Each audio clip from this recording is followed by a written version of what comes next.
Salut les abonnés, j'espère que vous allez bien. Écoutez, toujours en confinement. Bon là, comme vous pouvez le voir, je suis pas chez moi. Je suis au barrage du Revest, c'est à quelques minutes de chez moi. Donc je me suis permis de venir ici pour faire cette vidéo et changer un peu d'espace. Ce sera l'instant d'une petite demi-heure. Il sera consacré à toutes les personnes qui veulent mettre un moteur sur son kayak. Donc avec Titus, on a décidé de faire ce tuto parce que Stéphane nous l'a demandé. Donc Stéphane, on a fait ça pour toi. Voilà, on va répondre à toutes tes questions. Et si vous avez d'autres questions, n'hésitez pas à les laisser en commentaire ou à nous envoyer des messages sur nos réseaux sociaux, Instagram, Facebook. Titus vous y répondra.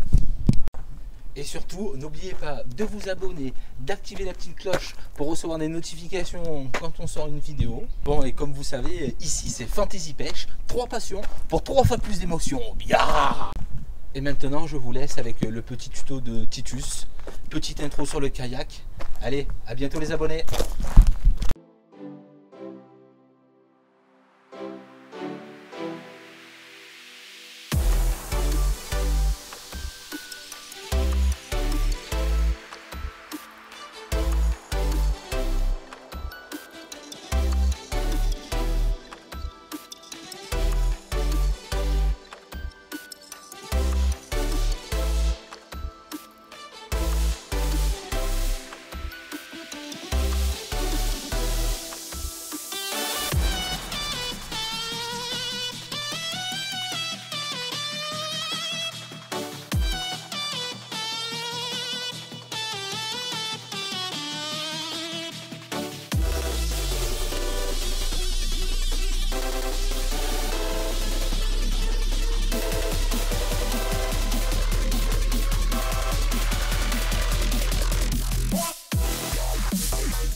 Salut les abonnés, alors ici c'est Titus, bienvenue sur Fantasy Pêche.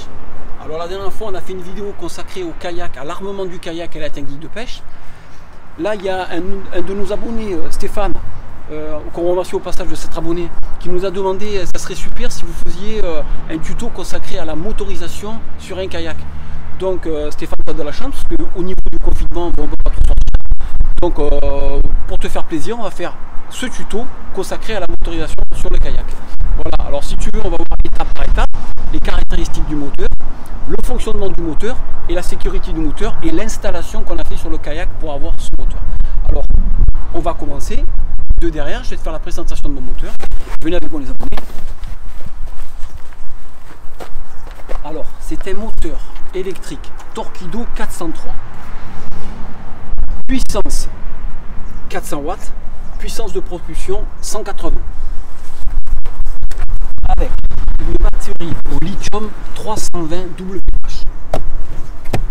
Attention à la température, on y reviendra après. Avec ceci, équipé d'un boîtier de commande avec une clé magnétique pour un coupe-circuit. Alors le boîtier de commande, c'est tout ce qui concerne l'affichage directement lié à la consommation qui vous reste en énergie, avec la vitesse en 2, la batterie, voilà, tout est marqué dessus directement, avec les messages d'erreur aussi. À chaque fois que vous avez un problème de surtension, il apparaît un message d'erreur directement. On passe ici au moteur. Le moteur est composé d'une hélice, d'une embase, d'un arbre de 45 cm, avec un jeu de direction ici, avec ici pour lever le moteur et ici pour le descendre, avec des drisses qu'on va voir tout à l'heure pour l'installation du kayak, avec une rotule ici et un arbre. Alors là nous avons un boîtier de commande directement avec les manettes d'accélération directement, une clé magnétique très importante dans un hors-bord. Si jamais vous tombez à l'eau, elle coupe le moteur directement. Cette clé magnétique doit être attachée à votre gilet de sauvetage. Alors mon conseil, avoir 2 clés, une de rechange on ne sait jamais, parce que sinon on ne peut plus redémarrer dans une poche évidemment fermée. Ensuite, ce boîtier de commande, il a comme affichage la vitesse en nœud, le temps restant de la batterie. Vous avez les messages d'erreur qui apparaissent quand la batterie passe en surchauffe. Il coupe directement le moteur. Là au moins vous savez ce que c'est directement. Ce boîtier de commande, alors je l'ai fixé j'ai fait un support ici directement fixé sur le kayak avec du craft. D'un côté du boîtier de commande, de l'autre côté, et vous pouvez voir qu'en le fixant, c'est très rapide et surtout, regardez, très difficile à enlever. Ensuite, ce boîtier de commande est relié à la batterie par un câble d'alimentation que j'ai protégé avec une gaine ICT électrique qui résiste au choc. Vous éventrez la gaine directement et vous rentrez directement le câble dedans. Cette gaine est attachée avec des crafts assez rapidement le long du kayak pour pas vous prendre les hameçons dedans, tout ça. Il faut vraiment que ça soit bien plaqué au kayak. Alors ce câble d'alimentation du boîtier de commande est relié à la batterie. Voilà, vous le dévissez, vous le sortez. Alors attention, vous avez des broches qui sont très fragiles. Si jamais vous forcez que vous n'êtes pas dans l'axe, vous allez tordre les broches. Et c'est directement retour au SAV de Torqeedo. Faites attention, très attention. Ensuite, alors en ce qui concerne le câble de la batterie, même système, vissé pour le sécuriser, vous avez des broches. Toujours pareil, faites attention de bien forcer dans l'axe. Voilà. Ensuite, pour l'entretien, un coup de WD-40 arrivé à la maison, comme ça les broches sont toujours nickel. Et surtout, pensez à souffler pour enlever le sable qui se trouve à l'intérieur. Ça c'est très important pour les contacts. Ensuite, alors en ce qui concerne la fixation du moteur, voilà, pour faire plaisir à Stéphane. Alors, j'ai conçu moi-même, dans les fixations d'origine, une plaque en plexiglas minimum 10 mm, assez costaud, donc étanche. J'ai siliconé pour plus de sécurité. Voilà. Dans cette plaque vient la batterie directement se loger dessous. Ensuite, de l'axe du kayak, il doit passer la rotule de fixation du moteur et le support du bras du moteur. Tout doit être dans l'axe du kayak. Pour la fixation de la rotule, une fois que tu as tracé l'axe du kayak, fais attention quand même de penser aux bras qui reviennent un peu en arrière, de façon à pouvoir descendre le moteur. D'abord tu le fais à vide et après tu fixeras la rotule. Donc en premier lieu, tu perces directement, tu fais le trou. Cette rotule, c'est simple, elle se prend en sandwich dans la plaque de plexiglas. Maintenant qu'on a vu la fixation de l'arbre, tu dois garder la fixation de l'arbre de l'homme sur le kayak. C'est juste le moteur, quand tu vas aller à la pêche, qui va rentrer dans le bras du kayak. Donc en fait c'est simple, ici tu as deux vis qui prennent en sandwich l'arbre du kayak. Tu arrives directement à la pêche avec une clé à laine que tu as toujours sur toi. Tu prends le moteur, tu l'enquilles dans l'arbre, dans le bras, excuse-moi, et tu serres. Voilà. Une fois que tu as serré, ton moteur est en place, tu le mets évidemment dans l'axe, dans l'alignement. Dans l'alignement. Donc une fois que tu as serré, tu vas le raccorder directement au système de direction. Donc facile. Ici tu as, regarde bien, tu as un câble inox qui se prend ici directement, de chaque côté. Tu vois, de chaque côté. Ce câble inox rentre dans la même gaine ICT et va, regarde bien, se loger, se fixer sur les pédales. Voilà, je sais pas si tu vois bien ici, sur les pédales. D'un côté et de l'autre. Ça fait qu'à chaque fois que tu vas appuyer devant, automatiquement, ça va tourner à droite ou à gauche. Voilà, c'est simple. C'est le jeu du balancier, ce qu'on appelle. Ensuite, pour ce qui est de monter le moteur et descendre le moteur, c'est très simple. Tu as une drisse qui repasse pareil. Tu vois, regarde, elle est là. Elle se fixe dans la tâche quand tu veux monter le moteur. Quand tu veux le descendre, tu lâches. Regarde le moteur. Regarde. Et quand tu veux le remettre, tu retires sur cette drisse. Hop, et tu la remets dans l'emplacement. Tu la bloques dans la tâche. Pareil, quand tu veux reculer, pareil, pour pas que le moteur se lève, c'est la même chose. Une fois qu'il est en position basse, cette drisse qui est ici, elle est prise en bas sur le moteur. Et pareil, tu la mets dans l'emplacement ici. Et le moteur est en position basse, il ne bouge plus. Voilà. En fait, c'est juste un jeu de direction assez rapide. Pour aller très vite, tu vas voir le matin. Ça, c'est un système d'attache assez rapide. Quand tu as fini de t'en servir, que tu vas enlever ton moteur, tu le prends, ce que je fais moi, et tu le rentres ici directement, tu le laisses en place. Quand tu veux reprendre ton moteur, tu le prends et tu le remets ici directement assez rapidement. Voilà, là tu es pareil. Donc ce câble et celui-là doivent faire partie du moteur intégrante ainsi que le bras. Il n'y a que le moteur que tu vas mettre avant de partir à la pêche. Donc quand tu vas à la pêche, c'est très simple, tu prends ta batterie, tu prends ton moteur et tu parques avec ça. Tout le reste s'arrête dans le kayak. Ça bouge pas du kayak. Pourquoi j'ai choisi un moteur comme ça? Tout simplement pour le poids. Parce que c'est un moteur qui fait 7,4 kg. Alors que si vous prenez un moteur d'Annex et compagnie, ça monte de suite à peu près 1 kg, c'est assez lourd, je trouve. Ensuite, c'est simple, il se dirige comme un gouvernail, c'est la même chose, à part que c'est un moteur électrique. Il est facile, je peux le monter facilement chez moi. En enlevant les deux vis de serrage ici directement, je peux le passer directement au WD-40.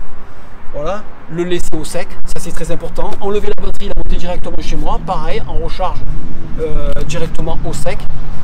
Ensuite, en ce qui concerne l'entretien du matériel, alors quand vous allez monter à la maison, très simple, moi je vous conseille les broches, un coup de soufflette dedans, 2 coups de WD-40, la batterie dans un endroit sec, pas humide, très important, le moteur, ici, simple, vérifier les serrages à chaque fois. Ensuite, ici, ça m'est déjà arrivé de coincer les fils de pêche à l'intérieur de l'hélice. Donc, vous enlevez la petite hélice qui est ici, vous sortez l'hélice et vous regardez s'il n'y a pas de fils de pêche qui sont autour de l'axe. Si c'est bon, vous remettez directement l'hélice. Moi, je suis un inconditionnel du WD-40, du dégrippant. Vous pouvez en mettre sur la rotule, sur les vis de fixation. Le moteur, pensez à le faire tourner à l'eau douce à chaque fois que vous arrivez dans un bac à la maison. Un petit bac, et vous le faites tourner avec 10 minutes, un quart d'heure avant-arrière. Comme ça, vous êtes sûr des résultats, vous le prenez et après vous le mettez directement dans un endroit bien au sec posé. Comme ça, vous êtes tranquille. La batterie, ne la laissez pas décharger entièrement. Pensez toujours à la charger, c'est très important. Alors, évidemment, si jamais vous ne savez pas du kayak depuis pas mal de temps, 6 mois ou 7 mois, pensez quand même à la recharger entre temps. Ne la laissez pas carrément vide, ça c'est important. Alors, en ce qui concerne la batterie au lithium, ce qu'il y a de bien, c'est qu'elle est très légère. Voilà, parfaitement étanche. Ce que je peux dire, c'est que bon, au niveau de l'autonomie, franchement, vous pouvez naviguer au moins 3 heures sans problème.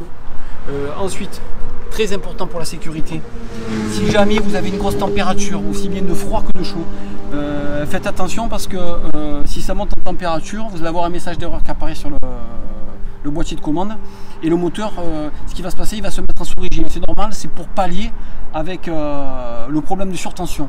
Ça se met en sécurité directement. Pensez à ça, toujours la mettre couverte. C'est pour ça que je l'ai mis exactement sous ça pour qu'elle soit directement à l'ombre, protégée par la caisse de vif. Hein. Voilà, ça c'est la priorité. Alors le moteur est installé, d'accord. On a mis le boîtier de commande, on a fixé le moteur, on l'a pris en sandwich directement sur l'arbre. Tous les cordons ici, toutes les dristes sont attachés pour la direction et le levage du moteur. Donc maintenant on va faire directement une démonstration. Donc je mets la clé de sécurité, vous appuyez directement ici sur la manette, vous voyez ici il est à 100%, vous voyez. Ensuite ça c'est la manette d'accélération et vous allez voir, on va descendre le moteur, regardez, la drisse que je vous parlais tout à l'heure elle est là, elle est bloquée, regardez le moteur en position élevée.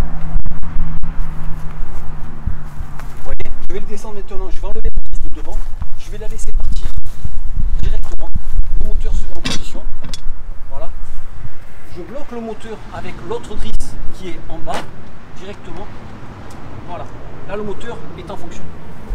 Maintenant, je vais le mettre en marche, directement avec la manette d'accélération, regardez.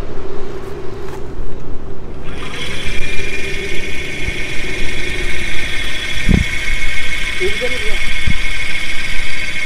Regardez. Et vous allez voir, quand je vais jouer avec les pédales de devant, regardez bien le moteur à l'arrière. Quand vous allez appuyer avec les pieds, regardez, il va aller à droite, à gauche.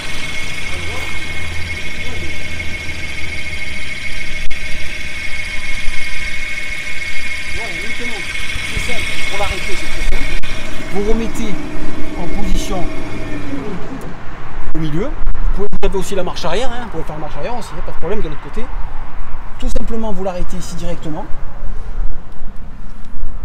Il y a un bouton de veille. Quand vous arrivez au bord, très important, au niveau de l'arbre du moteur, évidemment, il ne faut pas que ça touche le fond.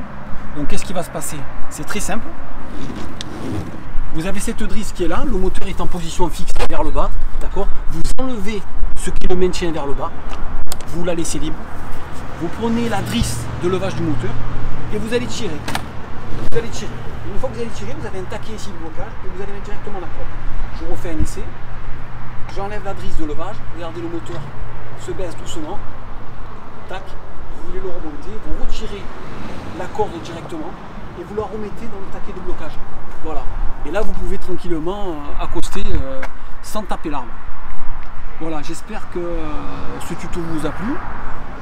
J'espère avoir été assez explicite au niveau du fonctionnement du moteur, de l'installation du moteur sur le kayak, de la caractéristique du moteur, de la sécurité.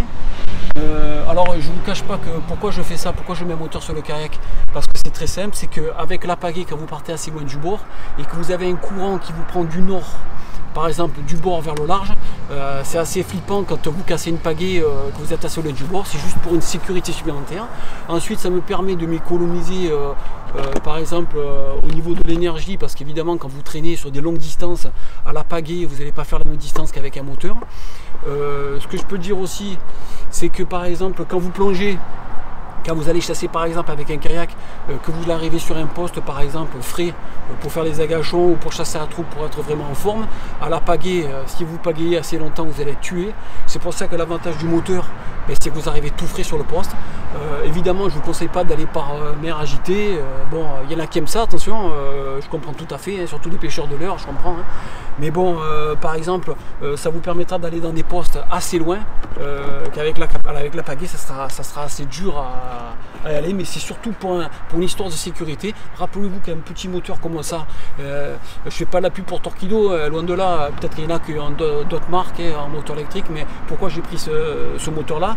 Tout simplement, c'est parce qu'il est assez léger et facile à mettre dans le sac, et je peux le monter facilement à la maison ainsi que la batterie, m'occuper de la maintenance du moteur, de la batterie dans un petit local pépère, et franchement regardez, quand vous arrivez à la pêche, vous avez juste à mettre 2 vis, raccorder la batterie et vous êtes parti pour au moins 3 heures, 4 heures de pêche sans problème, hein. Bon, j'espère que ce tuto vous a plu, j'espère que, comment vous dire, que j'étais assez explicite, hein. Voilà, écoutez, à plus les abonnés.